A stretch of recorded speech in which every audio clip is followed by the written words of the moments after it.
वो अपने कुछ साथियों को लेकर 22 अप्रैल को 22 अप्रैल पिछले महीने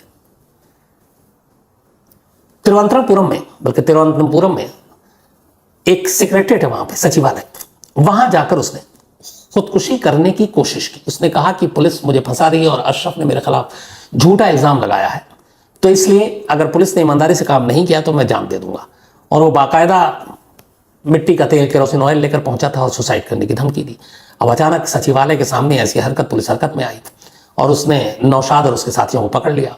पकड़ने के बाद फिर उसे जिस थाने में एफआईआर लिखाई गई थी उस पुलिस को सौंप दिया कि ये केस आप जानो।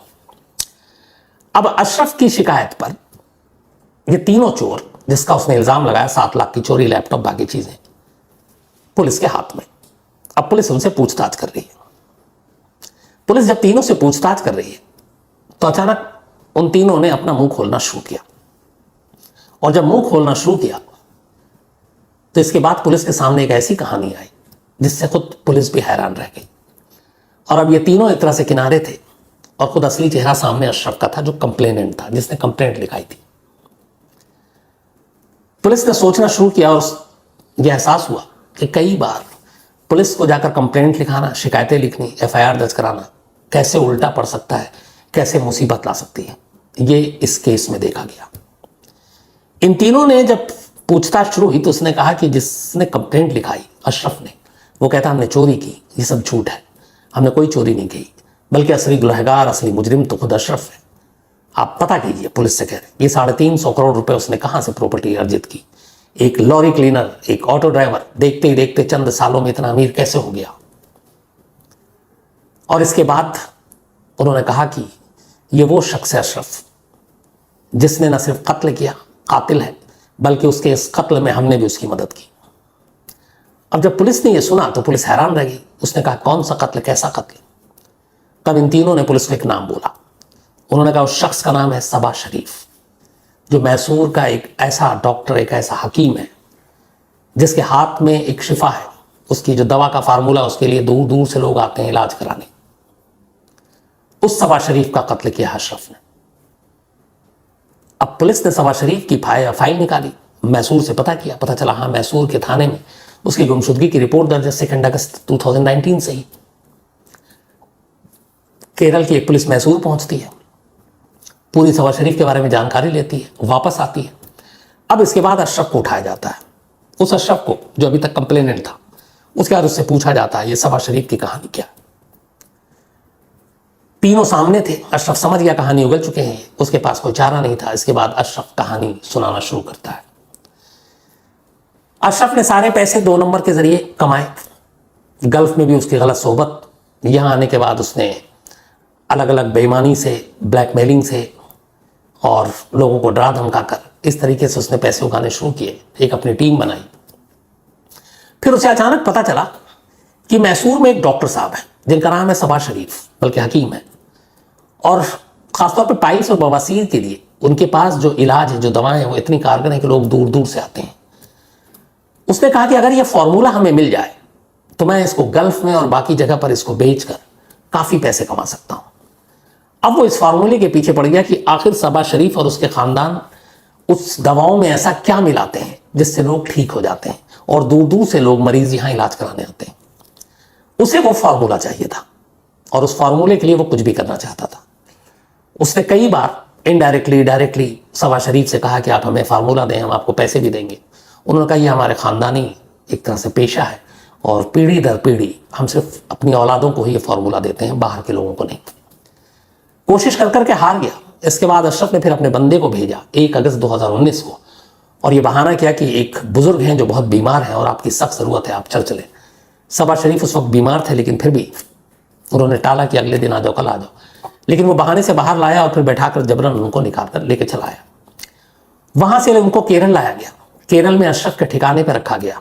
इसके बाद उनके जिंदगी के साथ जो जुल्म सितम की कहानी थी वो 3 अगस्त से ही शुरू हो गई 2019। डेली अशरफ आता, फार्मूला मांगता, वो मना करते। इसके बाद उसके लोग जो है उन्हें पीटते। करीब 1.5 साल तक एक 60 साल के बुजुर्ग को एक दवा के फार्मूले के लिए अशरफ के गुंडे और लोग पीटते रहे। पीटने के बाद आखिरकार अक्टूबर 2020 19 में उठाया था, अक्टूबर 2020 आ गया, हालत ख़राब हो गई, लेकिन अशरफ ने छोड़ा नहीं। इसके बाद वक्त बीतता गया, वो फार्मूला बताने को तैयार नहीं। इधर हर दिन उन्हें कैद करके रखा जाता, उतना ही खाना पानी दिया जाता जितने में वो जिंदा रहे। शर्त एक ही थी कि फार्मूला बताओ और जाओ, और हकीम सबा शरीफ फार्मूला देने को तैयार नहीं। और इसी के बाद एक दिन गुस्से में अशरफ आया और उसने बहुत तेज़ पिटाई की। उसने लात पैर सब चलाए, सीने पे लगा, और कहते हैं उसी पिटाई के दौरान सबा शरीफ की मौत हो गई। अब जब पता चला कि वो मर गए, तब इसके बाद अशरफ ने अपने लोगों को बुलाया। उनमें यही 3 थे, शहाबुद्दीन, नौशाद और निशाद, और कहा लाश ठिकाने लगानी है। इसके बाद सबा शरीफ के लाश के टुकड़े किए गए, और टुकड़े करने के बाद उन लाशों के टुकड़ों को केरल की अलग अलग नदियों में जाकर फेंक दिया गया, और इस तरीके से इस कत्ल के सारे सबूत मिटा दिए गए। दुनिया को पता ही नहीं चला कि सबा शरीफ 1.5 से पौने 2 साल तक किसके कैद में थे, उनका हश्र क्या हुआ। जब अशरफ ने पूरी कहानी सुनाई तो केरल की पुलिस वापस मैसूर गई, और मैसूर में जाकर सबा शरीफ के परिवार से मिली, उस परिवार से जिसमें उनके 9 बच्चे और पत्नी थी, जो आज भी इंतजार कर रही थी कि 2 साल लगभग होने को थे कि उनके शौहर और उनके बाप लौट कर आएंगे। लेकिन केरल पुलिस ने उन्हें उनकी पूरी कहानी सुनाई। पूरे घर के ऊपर पहाड़ टूट पड़ा। उन्हें उम्मीद नहीं थी ऐसा कत्ल। और दूसरा अफसोस की बात ये कि आखिरी बार दीदार भी नहीं कर पाए वो लोग, ना वो अपने शौहर की, ना वो बच्चे अपने बाप की, क्योंकि टुकड़ों में बहा दिया गया था। उस घर से कुछ ब्लड स्टेन और बाकी चीज़ें कलेक्ट किया पुलिस ने, बयान दर्ज हुए, और फिर इसके बाद अशरफ के खिलाफ कत्ल का भी मामला दर्ज किया गया। ये सारी चीज़ें अभी इसी मई के महीने में हो रही हैं। अब अशरफ के साथ वो तीनों भी इस वक्त पुलिस की हिरासत में हैं, और केरल पुलिस का मानना है कि ऐसा केस जो एक चोरी के लिए FIR 10 से कहानी शुरू हुई और एक ऐसे कत्ल पर जाकर ख़त्म हुई, जिस शख्स का कत्ल हुआ उसका 2 साल से कोई आता पता ही नहीं था, और मैसूर की वो कहानी, मैसूर का वो शख्स केरल में आकर मारा जाता है और 2 साल तक उसकी पहेली ही रहती है। अगर खुद अशरफ अपने ही लोगों के खिलाफ पुलिस स्टेशन जाकर कंप्लेंट न लिखाता तो शायद ये राज हमेशा के लिए राज रहता। लेकिन अब वो सोचता होगा कि क्यों उसने अपने ही लोगों के खिलाफ एक कंप्लेंट लिखाई। अगर न करता ऐसा तो ना वो मुंह खोलते, ना ये कत्ल सामने बाहर आता। लेकिन फिर वही कहते हैं कि आदमी कोई भी जुर्म करे, कहीं ना कहीं गलती कर बैठता और पकड़ा जाता है। इसलिए जुर्म करने से पहले 1000 बार सोचना चाहिए, और जिसे गलतफहमी है कि वो कभी पकड़ा नहीं जाएगा, उसे दूर करना चाहिए। कानून के हाथ ईमानदारी से बहुत लंबे होते हैं, और अगर पुलिस अपने ऊपर आ जाए तो एक फिल्म का डायलॉग है कि कोई मंदिर और मस्जिद के बाहर से चप्पल भी चोरी नहीं कर सकता। ये फैक्ट है। तो ये थी कहानी एक ऐसे हकीम की जिन्होंने अपनी जान दे दी, लेकिन अपने पूर्वजों का वो नुस्खा, वो फार्मूला नहीं दिया।